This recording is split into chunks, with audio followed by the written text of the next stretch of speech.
여러분들이 이해하실 필요가 있습니다. 먼저는 quitistas, 무슨 말이냐, 무엇됨, 즉 이 본성을 가르치는데 먼저 신적 본성을 생각해 봐야 됩니다. 이 삼위의 하나님께서는 모두 신적인 본성, 신적 본질이라고 말하는데 이것을 가지고 계시는 분이십니다. 하나님 안에는 하나의 동일한 신적 본질이 있는데 이것이 하나님을 하나님 되시게 하는 신적 성질입니다. 하나님은 한 분이세요, 분명히. 이 본질은 나뉘지 않고 삼위 하나님 안에서도 모두 하나이고 각 위 안에서도 하나입니다. 하나님은 바로 이러한 성질 안에서 단일한 영, 단일한 의지, 단일한 능력을 가지고 계시는 거예요. 성부, 성자, 성령 하나님께서 모두 동일 본질이시란 말이죠. 모두 동등하고 그리고 완전하게 하나의 신적 본질을 가지고 계신다는 의미입니다. 그 다음에 이제 위격에 대한 설명입니다. 동일 본질이신 하나님의 본성이 실체로 드러나게 되었을 때는, 본질이 외부로 드러나게 되었을 때는 이 세 위격으로 어떤 실체하는 존재의 방식이 세 위격으로 나타나는데 그것이 바로 성부, 성자, 성령입니다. 이 존재 양식을 바로 헬라말로 페르소나라고 하는데 오늘날의 영어에서 person, 인격 혹은 위격이라는 그런 의미입니다. 그래서 칼뱅은 이렇게 위격에 대해서 설명을 했습니다. 다른 실제들과 연관을 가지고 있지만 서로 양도할 수 없는 특성들로 구별되는 하나님의 본질 안에 있는 실제이다. 이 실제는 셋을 말하는 거죠.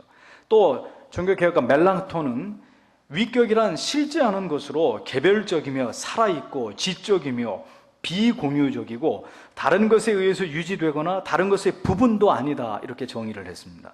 종합해 보면 하나의 본질이신 하나님께서 삼위로 존재하시는데 이때 각 위는 하나의 인격으로서 다른 위들과 인격적으로 교통하는 신적 본질의 존재 양식이라는 것입니다.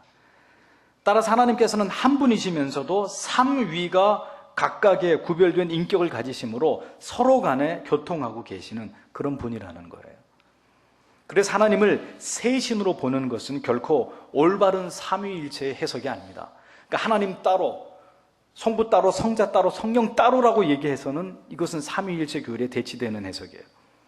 또한 하나님을 한 위격으로만, 그냥 성부, 성자, 성령이 한 위격으로 하나의 인격으로 있다, 이것도 잘못된 말입니다. 동일 본체이지만 분명히 구별된 세 위격으로 존재한다고 했습니다. 그래서 흔히 삼위일체를 설명하는 유비 가운데 가장 흔하게 사용하는 예가 이런 것입니다. 자, 보세요. 여기 제가 있습니다. 하지만 저는 어떤 관계들 속에서 각각 다르게 제가 불리어집니다. 제가 교회에서 여러분에게 관계하고 있을 때는 목사라는 타이틀로 제가 불리어지죠. 하지만 내 두 자녀들에게는 아버지라고 불리어집니다. 그리고 아내에게는 남편입니다. 나는 한 사람인데 이렇게 셋으로 나의 위치와 역할에 따라서 나에 대한 명칭이 나뉘어집니다. 흔히 이 삼위일체 교리를 가지고 교사들이나 이 목회자들이, 교육자들이 이 삼위 하나님을 설명하는데 매우 유감스럽게도 이 유비는 적절하지 않습니다. 자, 여기서 질문을 던질게요. 왜 적절하지 않을까요? 혹시 대답할 수 있는 분 계십니까? 왜 삼위의 하나님을 방금 제가 설명드린 대로 이런 식으로 설명하는 것이 삼위일체 교리에 위배될까요? 왜요?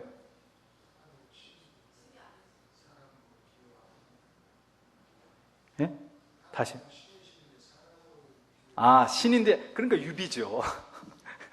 그래서 이제 하나님을 이렇게 이제 유비를 가지고 표현을 할 수밖에 없는데, 그런데 유비는 가능해요. 가능한데, 근데 이런 식의 유비는 삼위일체의 교리에 적합하지 않은 이유가 뭐냐는 거죠. 유비 자체가 잘못된 게 아니고요. 왜요? 이걸 대답 못하시면 지금까지 설명이 다 이해가 안 되셨다는 얘기인데, 진짜 이럴 줄 알았습니다.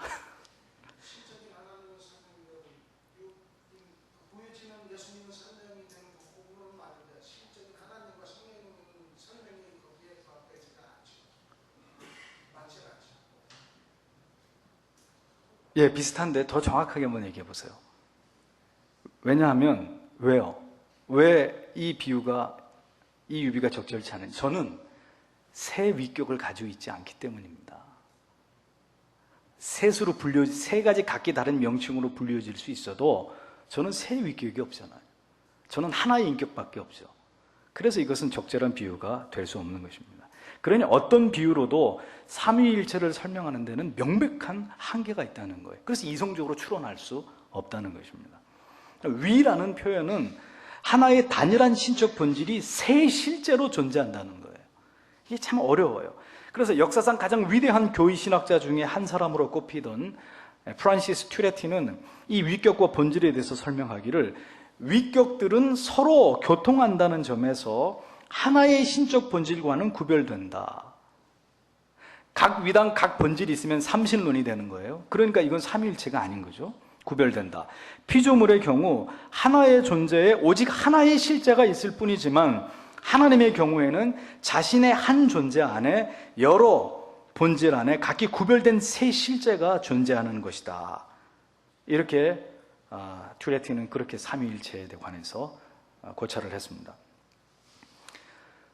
성부 하나님의 위격적 특성을 이제 생각을 해보죠. 성부 하나님의 위격적 특성은 먼저 성자의 아버지가 되신다는 것이고, 누구에게서도 낳은 바 되지 않으신 분이시고, 두 번째, 아무로부터도 말미암지 않는 분이시다라고 교리는 그렇게 성부 하나님의 위격적 특성을 설명합니다.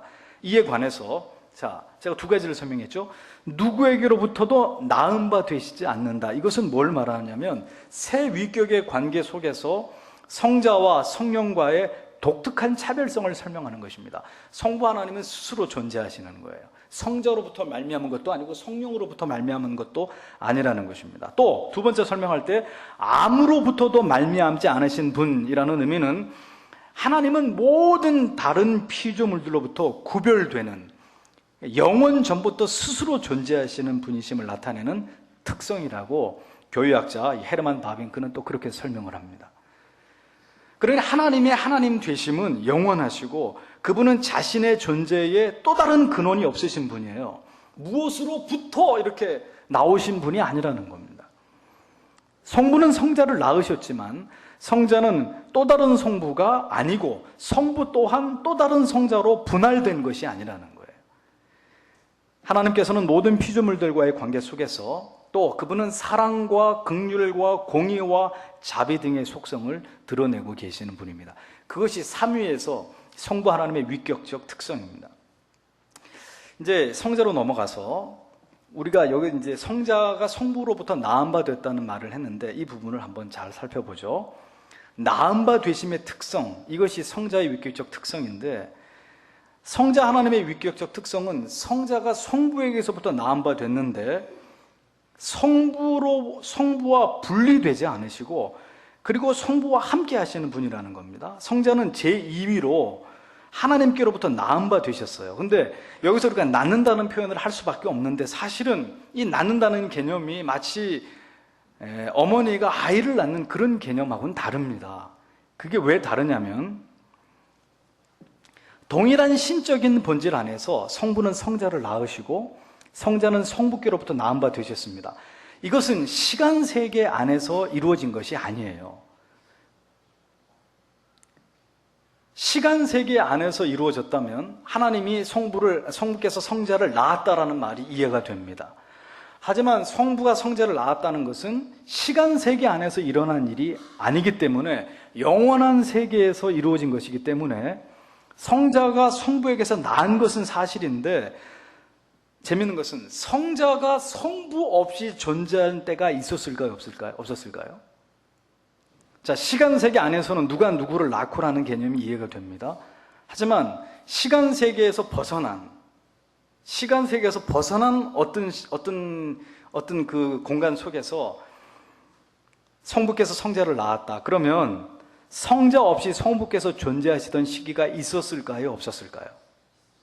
그렇죠. 없었을 거예요. 없었다는 거예요. 낳았다 그러면은 누가 먼저 존재해요? 엄마가 먼저 존재하죠. 그리고 아기가 존재하잖아요.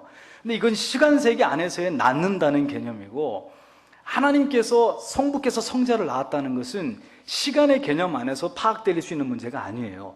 그래서 성자가 성부께로부터 나온 건 사실이지만 성자가 존재하지 않은 가운데 성부가 존재한 시간은 없었다는 겁니다. 영원 전이나 지금이나. 그런 의미예요.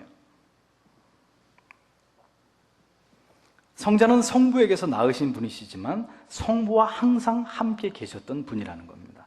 하지만 위격적인 속성상 성부에게서 낳은 바 됐다라고 성경이 말씀하고 있기 때문에 우리가 그렇게 파악하는 겁니다. 자, 이 성자의 낳으심은 이어서 설명하게 될 성령의 발출이라는 부분과 분명히 다릅니다. 성자의 낳으심은 성부의 본질을 나누어 가진 또 다른 신적 존재의 출생을 의미하는 것이 아니고 또한 신적 본질로부터 배제되실 수도 없는 것입니다. 하나님이라는 본질 안에서 낳은 바 되신 위격이 바로 성자 하나님이시라는 거예요. 그래서 이 부분을 오해하게 될 때, 자, 어떤 문제가 발생할까요? 무엇이 부정이 될까요? 예수 그리스도의 신성이 부정되게 되겠죠. 성자 예수 그리스도는 하나님의 아들일 뿐 그는 결코 하나님이 아니라는 이런 논리가 성립이 되겠죠. 그래서 그런 이단들이 일어났던 거예요. 예수의 신성은 인정할 수 없다. 그는 그냥 하나님이 낳은 우리와 똑같은 인간일 뿐이지 그는 신이 아니다. 이런 이단이 생겨나게 되는 것입니다. 그 다음에 세 번째로 성령의 위격적 특성은 성자의 낳으심과 달리 나오심입니다. 이게 참 어려워요. 내가 이 삼일째 교리를 이걸 설교를 하고 강의를 해야 될까 많이 고심을 했지만 제가 얻은 결론은 그냥 그대로 설명하는 것밖에 없다는 거였습니다. 성자는 낳으심이지만 성령은 나오심이 되는 거예요. 그러면 어디로부터 나오느냐? 성부와 성자로부터 성령이 나오신 거라는 거예요. 그래서 삼위일체 교리 가운데 가장 사람들에게 더디 믿어졌던 부분이 바로 이 성령의 인격성에 관한 부분이었습니다. 그래서 교회 역사 속에서 이 성령의 인격성은 가장 오랫동안 의심을 받아왔던 부분이에요. 성령은 어떤 신적인 실제가 있는 것이 아니라 어떤 에너지로 성령을 그렇게 본 거예요. 에너지.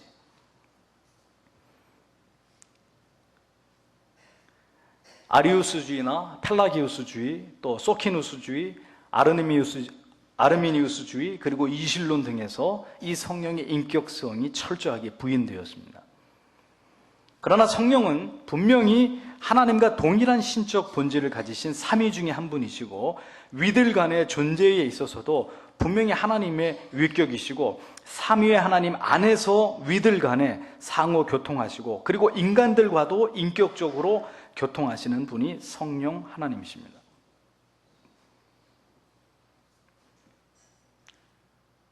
신천지들은 이 성령을 부정합니다.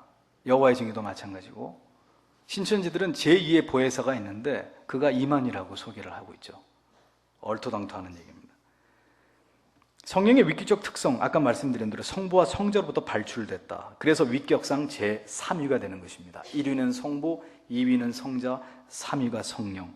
그러나 성부가 성자 없이 존재하신 적이 없었던 것처럼 성령이 성부와 성자로부터 발출되셨어도 성령이 없이 성부와 성자가 존재했던 적도 없다고 성경은 말씀합니다.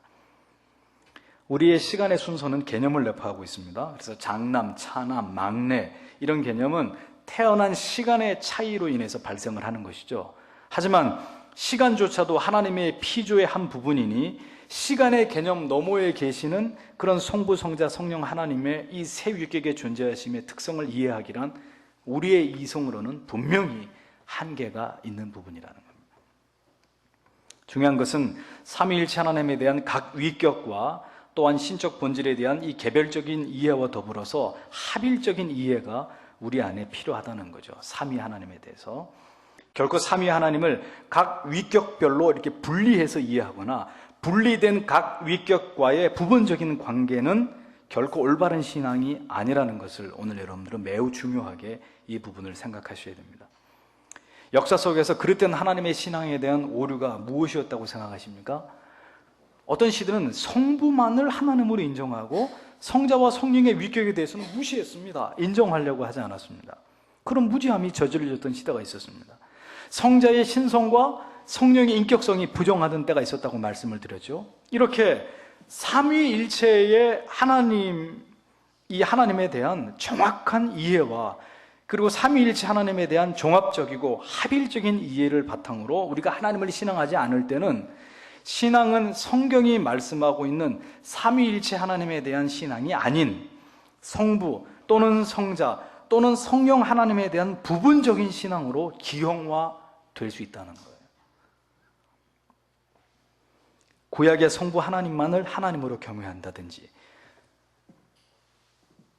혹은 성부와 성령 하나님만은 구약의 성부 하나님만을 하나님으로 경외하고, 또는 신약으로 와서 내 죄를 대신 지신 예수 그리스도만이 나의 어떤 경배의 대상으로 본다든지, 이렇게 삼위격에서 어떤 위격들은 무시하고 밀쳐내는 이런 식의 신앙은 매우 염려스러운 위험한 신앙이 될 수 있다는 것을 여러분들이 아셔야 된다는 거죠. 바로 지금 이 시대가 그렇습니다. 이 성부와 성자 하나님에 대한 어떤 깊은 이해와 지식이 없이 지금 이 시대에 가장 우리가 삼위 하나님에 대해서 무리를 일으키고 있는 문제가 뭡니까? 바로 성령 하나님에 대한 해석의 부분입니다. 우리는 지금도 그저 성령 하나님과만 인격적인 관계를 누리고 성령으로 말미암은 은사주의에만 우리의 신앙이 치우치고 있는 것을 보죠. 이것은 명백하게 삼위일체 하나님에 대한 균형을 잃어버린 신앙의 기형입니다. 만약에 그런 식으로 여러분들이 계속 성령 하나님만과 교제하기를 원한다면 여러분들은 하나님의 실체에 대해서 전혀 올바른 이해가 결여된 상태에서 여러분들이 만들어내는 또 다른 괴물 같은 하나님을 섬기고 있는 것밖에 되지 않는다는 그런 뜻이에요. 각 위격의 이 삼위일체 하나님을 정확하게 이해하고 그 삼위의 하나님을 경외하는 것이 우리의 신앙의 목표가 되어야 되는 것입니다. 분명히 말하지만 한 위격만을 강조하고 높이고 한 위격만을 의식함으로 새 위격을 은연중에 부정하는 것은 절대로 바람직한 신앙이 아닙니다.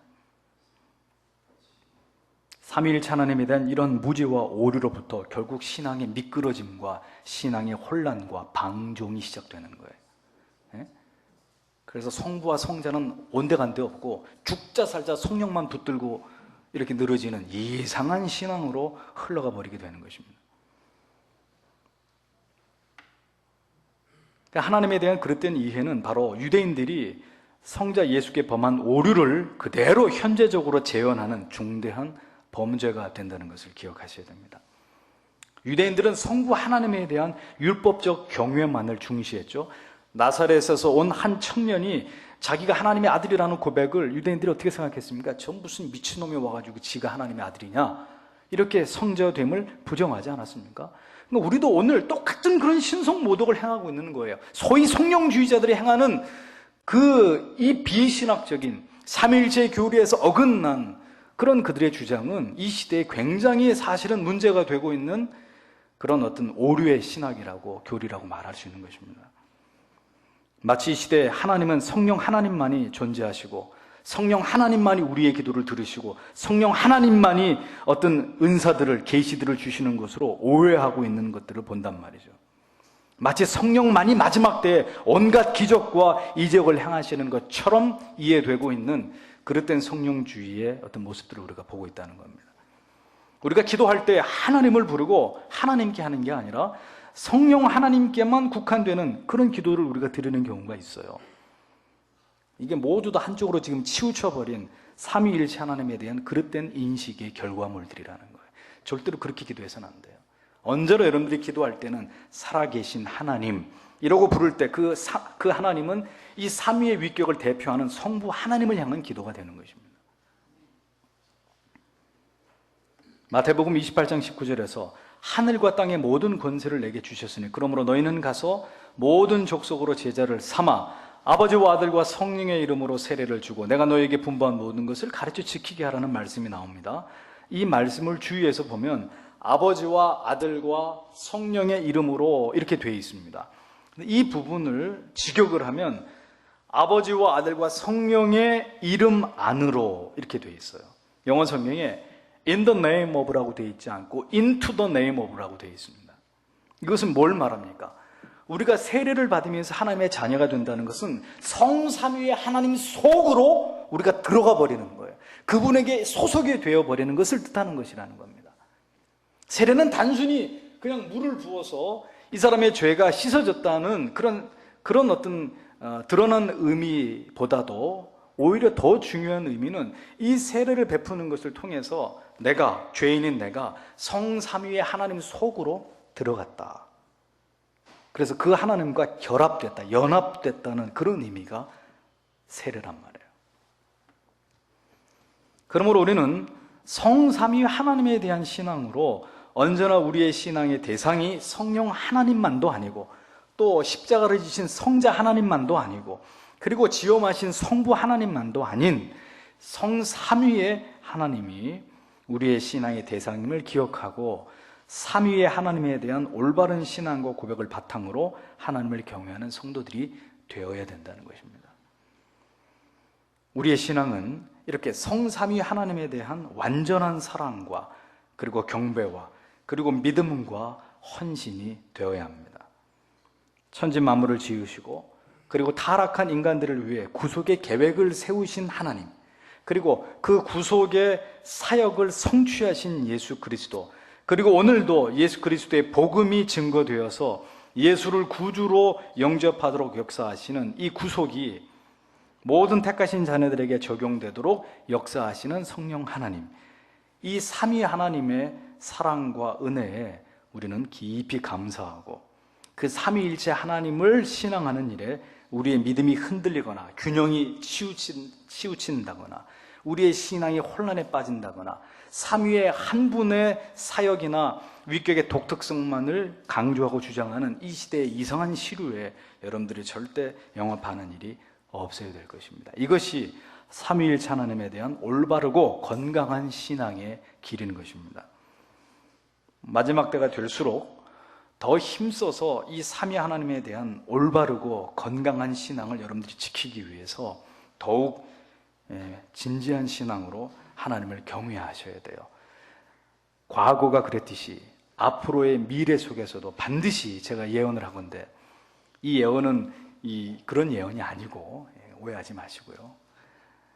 앞으로도 틀림없이 또 한 번 삼위의 하나님의 정체성을 혼란에 빠뜨리려고 하는 그런 이 비교리적 신학적 움직임들이 일어날 것입니다.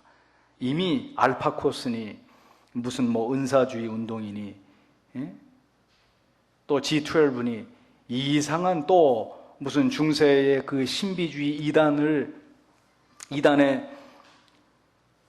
그 어떤 수도의 방법을 동원한 관상기도니 이런 것들이 바로 이런 어떤 성삼위 하나님의 하나님 되심의 거룩한 역사들을 혼돈케 하는 그런 징후들인 거예요.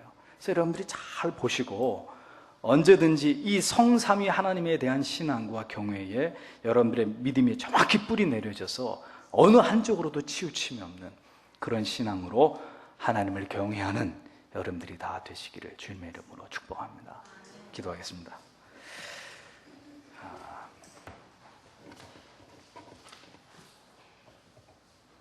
자, 여러분 앞으로 기도하실 때도 이런 부분을 이제 유의하셔서 언제나 우리가 경외하는 하나님을 어느 한 위격으로 분리해서 여러분들이 생각하시거나 표현하시거나 그렇게 바라보셔서는 안 되고 아주 균형 잡힌 성삼위 하나님에 대한 정확한 이해를 바탕으로 하나님을 바라보셔야 됩니다. 이 시간에 기도할 때 하나님, 이 삼위일체에 대한 이 교리가 의심 없이 어려운 교리적인 단어를 가지고 설명할 수밖에 없는 한계가 있었으나 하나님 이 짧은 시간 삼위일체에 대한 교리를 우리가 잘 이해하고 마지막 때 절대로 이 삼위의 위격의 하나님에 대한 치우침에 신앙의 기형이 일어나는 일이 없도록 하나님 내 신앙의 정도를 하나님에 대한 정확한 지식과 진리 위에 서 있게 해달라고 다 같이 함께 우리 주님 앞에 기도하겠습니다.